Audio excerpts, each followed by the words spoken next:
Kalian tahu nggak sih di Jepang ada layanan nyewa pacar? Bukan buat hal aneh-aneh. Did you know, in Japan you can rent a girlfriend just to accompany you and the price can be up to 1 million Indonesian rupiahs per hour.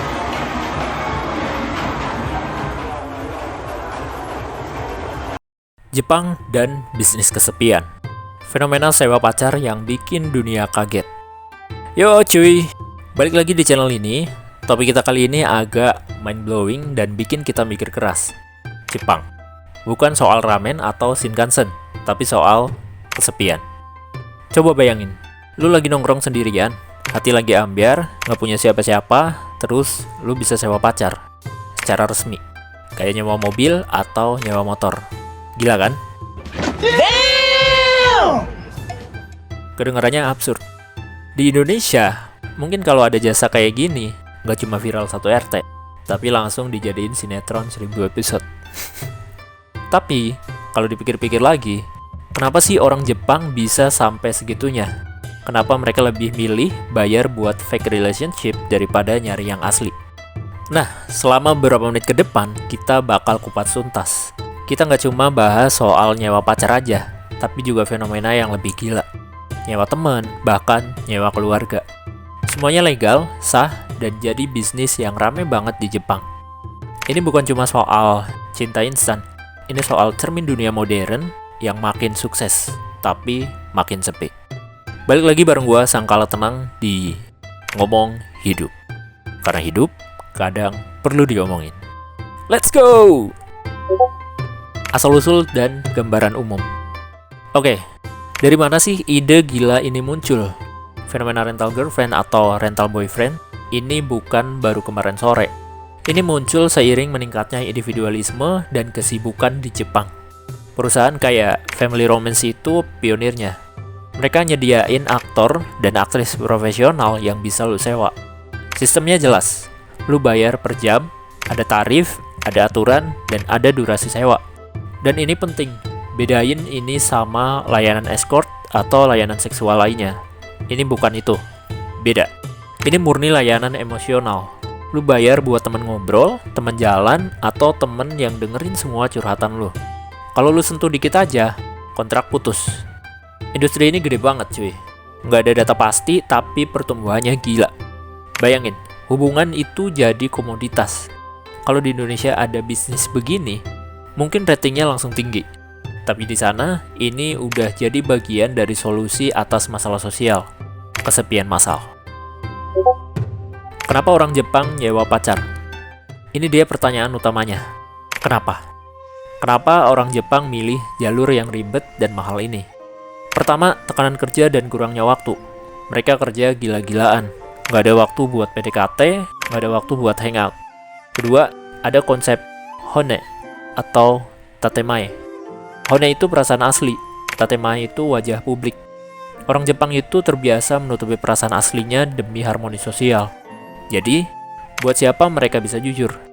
Jawabannya, pacar sewaan yang dibayar mahal dan profesional buat dengerin tanpa menghakimi. Jepang lagi dilanda loneliness epidemic. Banyak anak muda hikikomori atau antisosial, dan banyak juga orang tua yang kesepian. Mereka kesulitan jalin hubungan romantis di era modern yang serba cepet. Analogi simpelnya, lu pengen dicintai, tapi lu males sama drama dan komitmen jangka panjang. Jadi, ya udah, lu sewa aja buat satisfaction sementara. Simple dan clean. Bisnis kesepian. Industri ini benar-benar berjalan kayak bisnis startup lainnya. Mereka punya tarif, punya paket, bahkan peraturan kontrak yang ketat. Tarifnya bisa mahal loh. Mulai dari beberapa ribu yen per jam, bisa naik kalau lu request aktor yang populer. Layanan gak cuma pacar. Ada sewa temen buat kondangan, sewa keluarga buat meeting sosial, bahkan sewa pengantin palsu. Ada klien yang rutin nyewa orang yang sama bertahun-tahun. Kenapa? Karena dia nyaman dan aman. Dia nggak perlu takut ditinggalin, nggak perlu takut dikhianati. Ini analisis psikologisnya. Hubungan jadi transaksi yang bisa lu kontrol. Pertanyaannya, siapa yang salah?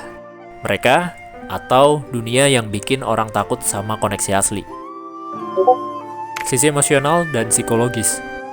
Sekarang kita sentuh sisi yang paling rapuh, emosi. Gimana perasaan si klien?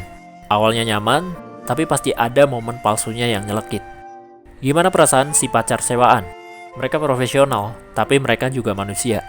Ada yang harus acting dengan empati, tapi ada juga yang beneran jatuh cinta sama kliennya. Gila, drama banget kan? Ini mirip sama parasocial relationship, dimana lu ngerasa deket sama figur publik, padahal dia nggak kenal sama lo. Di Jepang, levelnya dinaikin. Lu bayar figur publik itu buat ngobrol sama lo. Ini adalah refleksi pahit manusia modern yang kehilangan koneksi emosional asli. Kita haus perhatian, tapi males effort. Budaya Jepang dan akar filosofinya. Kita nggak bisa bahas ini tanpa ngomongin akar budayanya. Di Jepang ada konsep wa, yaitu harmoni sosial. Semuanya harus berjalan mulus, nggak boleh ada gesekan. Jadi, lu sebagai individu wajib menekan emosi pribadi lo, demi keharmonisan kelompok. Nggak heran, kalau orang Jepang itu sulit terbuka soal perasaan. Tekanan urbanisasi dan sistem ekstrim memperparah ini. Lu capek kerja, nggak ada waktu, dan norma sosial nggak ngizinin lu buat nangis di depan umum. Akhirnya, lu butuh katup. Dan katup itu adalah layanan berbayar. Ini ada hubungannya sama fenomena hikikomori dan parasocial life. Mereka nggak kesepian karena sendirian, tapi karena terlalu banyak aturan yang nggak ngebolehin mereka jadi diri sendiri. Dampak sosial dan ekonomi. Dari sisi ekonomi, bisnis ini moncer banget. Dia nyerap tenaga kerja, terutama buat anak muda yang butuh side income fleksibel. Cowok ganteng dan cewek cantik jadi komoditas bernilai tinggi. Tentu aja, ini menuai kritik soal moralitas dan kesehatan mental. Apakah ini menyehatkan, atau malah memperparah masalah kesepian? Media dan film juga ikut ngangkat isu ini. Siapa di sini yang nonton Rent a Girlfriend atau Kanojo Okarishimasu? Itu literally jadi pop culture di sana. Fenomena ini pun mulai menjadi global. Negara lain mulai niru konsep serupa. Ini nunjukin kalau masalah kesepian modern itu universal. Cuma, Jepang aja yang lebih dulu berani monetisasi solusinya. Sewa keluarga, teman, dan kehangatan palsu. Ini bagian yang paling bikin hati miris.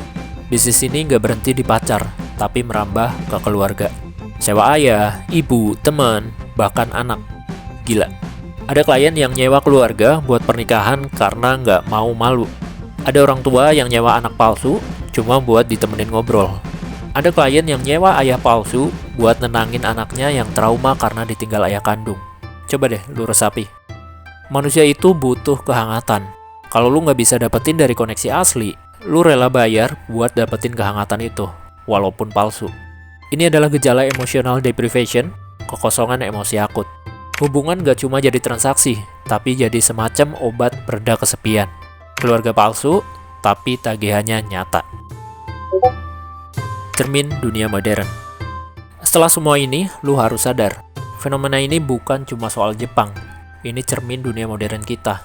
Kita makin pinter, makin sukses, tapi makin kesepian. Kita haus perhatian, tapi takut disakitin. Kita sibuk banget, tapi kosong di dalamnya. Kita hidup di budaya media sosial yang penuh hubungan instan dan validasi cepat. Jepang mungkin hanya lebih jujur dalam mengekspresikan kesepian yang sebenarnya kita semua rasain. Mereka bilang, "Oke, gua kesepian dan gua butuh solusi berbayar." Sementara kita posting foto liburan biar kelihatan happy, padahal aslinya sama kesepiannya. Part 9, penutup. Jadi, apa pelajaran dari semua bisnis kesepian ini? Jepang ngajarin kita sesuatu, bukan soal cara instan yang bisa lu sewa, tapi betapa berharganya koneksi tulus dan hadir seutuhnya. Mungkin yang harus kita sewa bukan pacar cuy, tapi waktu. Waktu buat bener-bener hadir sama orang yang kita sayang, waktu buat ngedengerin tanpa scrolling HP, waktu buat ngomongin hone atau perasaan asli kita tanpa takut tatemae atau wajah publik kita rusak. Terima kasih udah nonton video ini sampai akhir. Kalau lu suka video ini, jangan lupa like, share juga ke teman-teman wibu lo, biar mereka nonton video ini. Jangan lupa subscribe, biar channel ini terus bertumbuh. Pertanyaan terakhir buat lo. Kalau di Indonesia ada jasa sewa pacar, menurut lo bakal rame banget atau malah rusuh dan jadi kontroversi? Komen di bawah, kita diskusi seru-seruan. Sampai ketemu lagi bareng gua, Sangkala Tenang, di Ngomong Hidup berikutnya.